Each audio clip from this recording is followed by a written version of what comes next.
We provide you the platform to turn your dreams into reality. Give wings to your aspirations with KR Mangalam University. नमस्कार, मैं हूं विकास चंद्र। सियासत में आप सबका स्वागत है। आज बात करेंगे आपातकाल पर।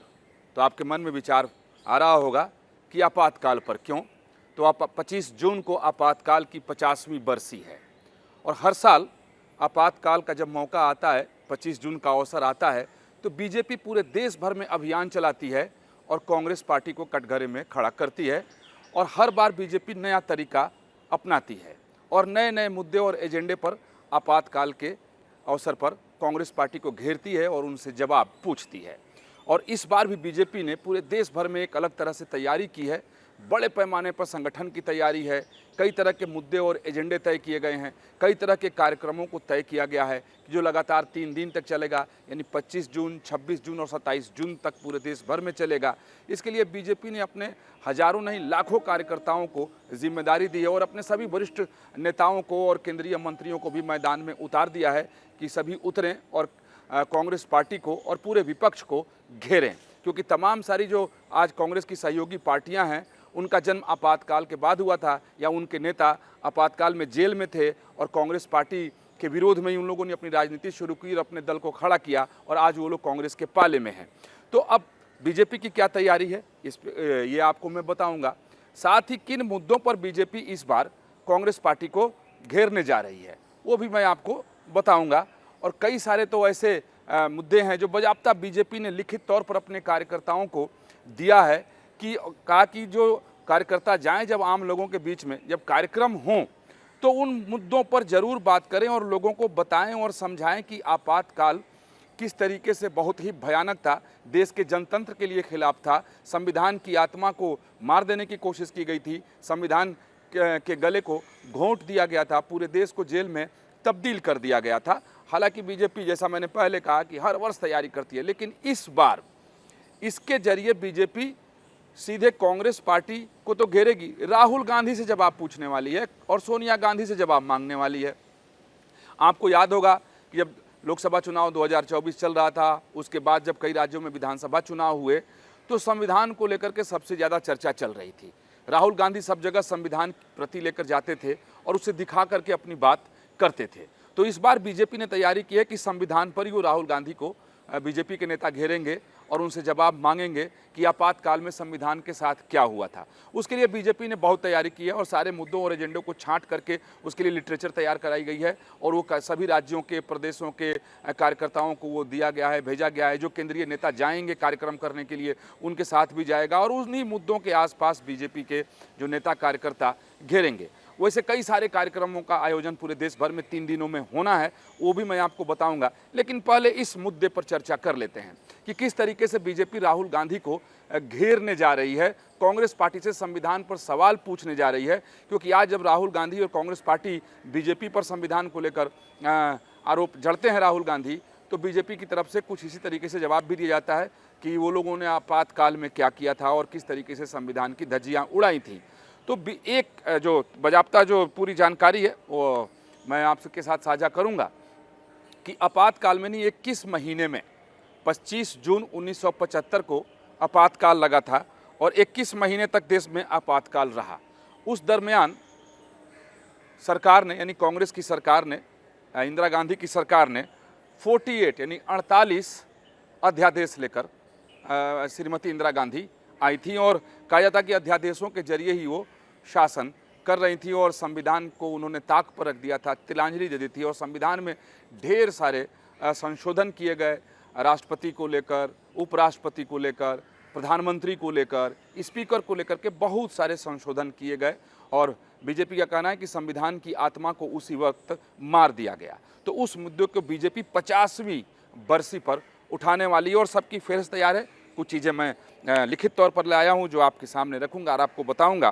कि इसमें बीजेपी ने तैयार किया है कि 1975 में जब आपातकाल लगा 25 जून को, तो सिर्फ 75 में ही यानी कि 26 अध्यादेश इंदिरा गांधी की सरकार लेकर के आई।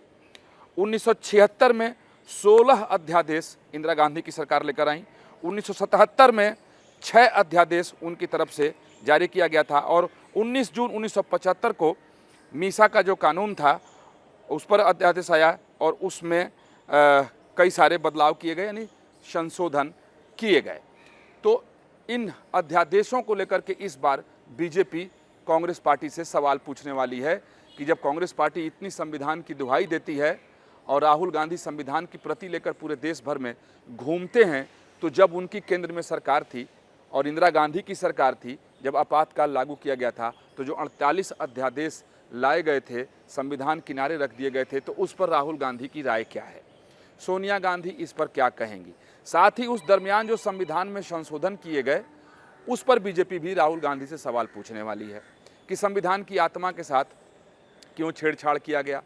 संविधान के कई सारे अनुच्छेदों को क्यों संशोधित किया गया, नए अनुच्छेद क्यों जोड़ दिए गए, क्या डॉक्टर भीमराव अंबेडकर ने जिस संविधान को तैयार कराया था क्या उन्हें पसंद नहीं था। तो राहुल गांधी अब तक लगातार बीजेपी को संविधान के मुद्दे पर घेरते रहे हैं, संविधान पर सवाल पूछते रहे हैं। अब आपातकाल की 50वीं बरसी पर बीजेपी एक एक पॉइंट पर राहुल गांधी से जवाब पूछने जा रही है, सोनिया गांधी से पूछने जा रही है और पूरे कांग्रेस पार्टी को कटघरे में खड़ा करने की तैयारी। इसके साथ साथ कांग्रेस की जो सहयोगी पार्टियां हैं उसको भी बीजेपी इस बार के अपने अभियान में छोड़ने नहीं जा रही है और उन लोगों से भी बीजेपी सवाल पूछेगी। तो उन तमाम जो आज की सहयोगी पार्टियां हैं जो कांग्रेस के साथ हैं महागठबंधन में, उन लोगों के भी हिस्ट्री को भी बीजेपी ने निकाला है कि किस पार्टी का जन्म कैसे हुआ, आपातकाल के दरमियान उस दल के नेता कहाँ थे, जेल में थे या बाहर थे, क्या कांग्रेस के सहयोग में थे या कांग्रेस के विरोध में थे। सबसे ऊपर आरजेडी का नाम है क्योंकि लालू यादव भी उस समय आपातकाल के दरमियान जेल में थे और आपको जानकारी है कि जेल में थे। उनकी जब बड़ी बेटी का जन्म हुआ था वो मीसा कानून में बंद थे, तो इसलिए अपनी बेटी का नाम उन्होंने मीसा रख दिया था। तो ये तमाम उदाहरणों को देकर के बीजेपी ने अपने साहित्य को तैयार कराया है, यानी वो जो लिटरेचर तैयार है जो कार्यकर्ताओं को दिए जाएंगे, जिस पे वो जहाँ जहाँ कार्यक्रम होगा वहाँ पर वो आम लोगों के बीच में अपनी बात रखेंगे। तो इस 50वीं वर्षगांठ पर कांग्रेस को बीजेपी संविधान के मसले पर ही कटघरे में खड़ा करने की तैयारी की है और ये कार्यक्रम पूरे देश भर में बीजेपी चलाने वाली है। पूरे देश भर को बीजेपी ने अलग अलग सेक्टरों में बांट दिया है, 25 तारीख के कार्यक्रम के लिए, 26 तारीख के कार्यक्रम के लिए और 27 तारीख के कार्यक्रम के लिए। छोटे राज्यों को 5 सेक्टर में बीजेपी ने बांटा है, बड़े राज्यों को 10 सेक्टर में बांटा है और उसी हिसाब से अपने सभी वरिष्ठ नेताओं को और केंद्रीय मंत्रियों को ड्यूटी पर लगा दिया है। और इस 3 दिनों में क्या कुछ होगा तो मैं आपको बता दूं कि देश के सभी प्रमुख शहरों में बीजेपी के जितने बड़े नेता हैं वो लोग प्रेस वार्ता करेंगे और आपातकाल पर कांग्रेस से सवाल पूछेंगे और कांग्रेस को कटघरे में खड़ा करेंगे। साथ ही सहयोगी पार्टियों की पोल खोलेंगे। ऐसा इस तरीके की बीजेपी की तैयारी और बीजेपी के नेता कहते हैं कि वो प्रेस कॉन्फ्रेंस के जरिए वो लोग पोल खोलेंगे जहाँ तहाँ कार्यक्रम। उसके बाद जो अन्य कार्यक्रम होंगे उसमें सबसे महत्वपूर्ण है कि सेमिनार आयोजित किए जाएंगे जिसमें समाज के सभी तबकों के लोगों को बुलाया जाएगा और वहाँ आपातकाल की हकीकत रखी जाएगी। बीजेपी का कहना है कि आज की जो युवा पीढ़ी है वो आपातकाल के बारे में पढ़ती तो है लेकिन उसके पास पूरी जानकारी नहीं पहुंच पाती है, तो इसके जरिए वो पूरी जानकारी पहुंचाने की कोशिश करेंगे। साथ ही जो लोकतंत्र के सेनानी हैं उन सेनानियों को इसमें सम्मानित किया जाएगा, यानी जो लोग आपातकाल के दरमियान जेल में बंद थे उनको सम्मानित भी किया जाएगा। इसके साथ साथ पौधारोपण का अभियान भी पूरे देश भर में चलेगा ताकि जब वो पेड़ बड़ा हो तो उसके बारे में लोग पूछे कि कब लगा, किसने लगाया, तो ये बताया जा सके, आने वाली पीढ़ी बताए कि आपातकाल की 50वीं वर्षी के अवसर पर इस वृक्ष को लगाया गया था। यानी वृक्ष के जरिए भी आपातकाल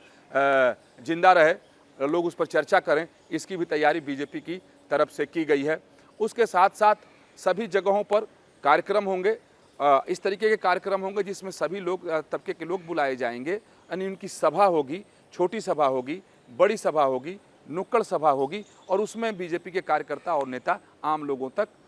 आपातकाल के दरमियान की जो बात थी, घटना थी, क्या कुछ उस समय हुआ था, किस तरीके से संविधान को ताक पर रखा गया था, पूरे देश को जेल में तब्दील कर दिया गया था और उस समय में तानाशाही के शासन को स्थापित कर दिया गया था, तो इस बात को वो लोग रखेंगे। इसके साथ साथ नौजवानों में सही जानकारी पहुँचे, आपातकाल की स्थिति क्या है, इसके लिए एक बहुत ही महत्वाकांक्षी योजना बीजेपी ने तैयार की जो 3 दिनों तक चलेगी। यानी देश के जितने भी प्रमुख शहर हैं, जिले हैं, वहाँ पे मॉक पार्लियामेंट का आयोजन किया जाएगा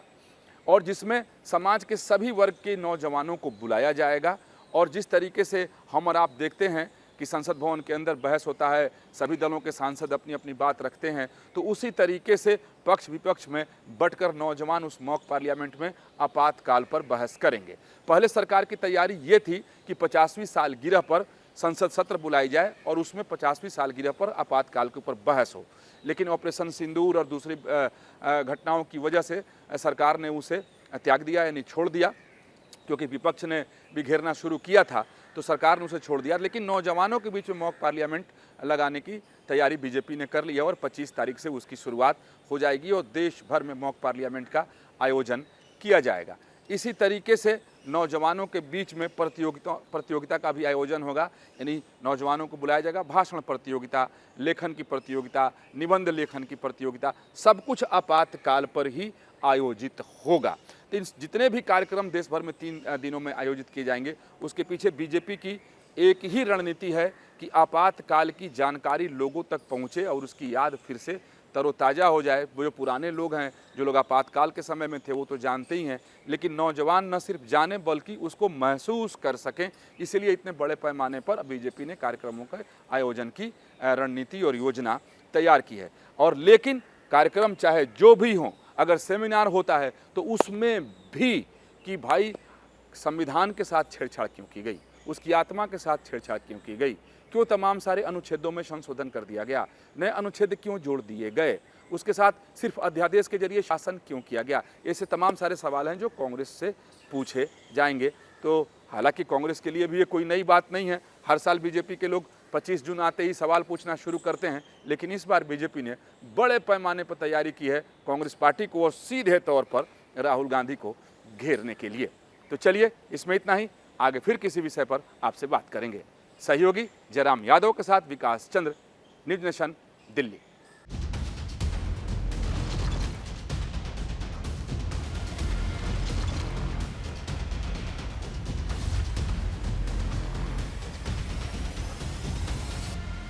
जहाँ भक्ति है हर शब्द में, कथाओं में छुपे हैं दिव्य रहस्य और ज्योतिष देता है जीवन को दिशा। धर्म से जुड़ी हर बातों को जानने के लिए हमारे चैनल स्तुति को सब्सक्राइब करें।